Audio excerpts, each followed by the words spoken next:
What's going on, guys? Captain Carlos here with Florida Sport Fishing. We got Captain Matt. What's right up, guys? Today we're going to talk yellowfin tuna. I know you guys have been waiting for this one. It's the right time of year. What time is it, Matt? Spring, early summer. It's May. It's tuna time. Tuna time, baby. Okay, so we got the blackfins here in like southeast part of the state. Right. Big run of blackfins, Right. 35 to 40 pounders even, which is a ton of fun. But we're talking yellowfins today. Okay, that is, we're going up a level. Yeah. That's primo. And they're honestly, you can really target them around the entire state. And in the Panhandle, there's a great fishery on the oil rigs, Awesome. shrimp boats. Oh, yeah. It's a long steam offshore, Bring your bean over bags. 100 miles. A lot. These are like multi-day trips. Right. But when you hit, when you get there, it's action. And You could be done in a couple hours. If you Big get on fish, Right. big cow, yellowfins. So that's a lot of fun, and really not just the Panhandle, but the Gulf of Mexico. You got the continental shelf that runs down. So if you find the right conditions, the right water temperature, current, bait fish, birds, you're kind of looking for signs of for the signs of life. But they're not going to be really concentrated. It's going to take some time to locate them. So you're going to burn some fuel. You're going to burn some fuel. It's a huge expanse of open ocean. Right. But when you find them, the bite is usually on. You're on them. Yeah. And it's kind of the same thing, off the first coast, Jacksonville, down to central east part of the state. Still got to run far, right? Yeah. You got to run far, but that's the Gulf Stream, and obviously, that's the basis of a lot of offshore life. And it's the same with, the Florida yellowfins. They're out there feeding, but you've got to find the right, right temperatures, the right bait. What kind of bait are they usually keyed on out there? It could be anything from smaller minnows to flying fish, to herring. They're insane predators. There's not a lot that they can't eat, so whatever they find, pretty right. much. You're just trying to find birds, bait, the signs of life. Right. Right. But what I want to, a specific region I want to, really touch on here is across the Gulf Stream in the 242 in the Bahamas. The islands. Yeah, Yes. boy. Sick tuna fishery. Right now, from April, it goes through July even, which is great because as you get in, you get into more of a summertime pattern, you get longer weather windows where you can cross pretty comfortably on a smaller boat. So this is a fishery that's accessible to a lot of people. You don't need an 82 Viking to catch these things. No, you see a lot of mid-range 20-foot center consoles shooting over. And we like to go to Grand Bahama, to the West End specifically. Plenty of lodging there, a lot of dockage. It's a more convenient, place to set your gear down, sleep. But you're mostly running to Northwest Providence Channel, which I think you called it the Tuna Alley, which is a very apt name because Tuna Alley, 100%. these fish are. It's a big expanse of water. But they're really concentrated. They kind of funnels them in. Yeah. Right, and there's deep water, current, clean blue water, beautiful water.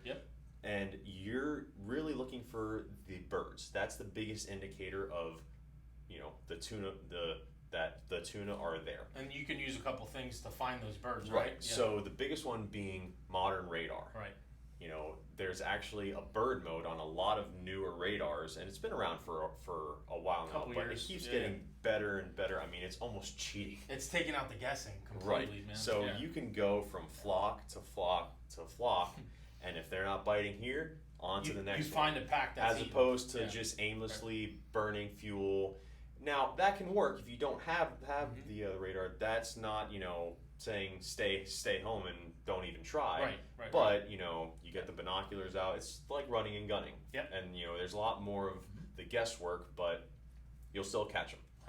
100%. Now, when you find them, you want to ease into that school. A lot of people like to actually troll into it, and once they're over it, though, you'll be marking them on your sonar. Right. Bring the trollers up. Start a chunk slick, mainly sardines. Big slabs, and you cut them up into inch by inch chunks. And now, when you when you chum them, it's not just throwing a bunch overboard and waiting for a frenzy to pop up. You want like a steady flow. It's a methodical flow. Take a ladle, couple chunks at a time. You want to start a slick. They're going to start at the back end of it, and they're going to make their way towards your boat. And then once you've got a nice chum slick established, take a chunk, put a little circle hook in it, everything hidden, and put the rod in your rod holder and just feed out line. And you want to make sure it flows very naturally with all the freebies. And then eventually you'll come tight and the battle's on. Lock it up. Obviously you'd love to have some live bait too. Not always possible, but if you can get it, awesome. Tackle. What are we using here? So we got 2 outfits that you need to have.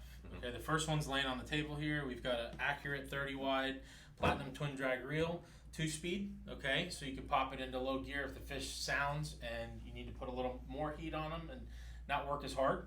That's where the 2-speed kind of comes into play.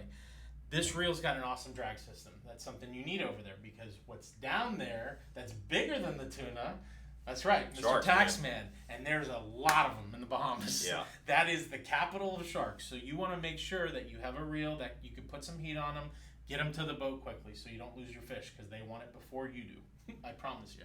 Definitely. The rod we got it matched up to, we've got a 6-foot just stand-up rod, 30 to 50 pound, loaded with 40-pound diamond here.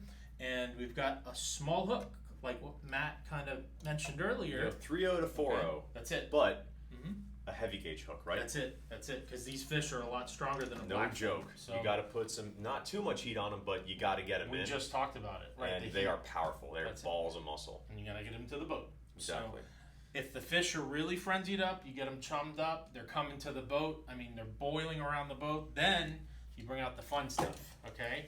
If you got this, you want to have this already rigged up, okay? You want a heavy spinning rod.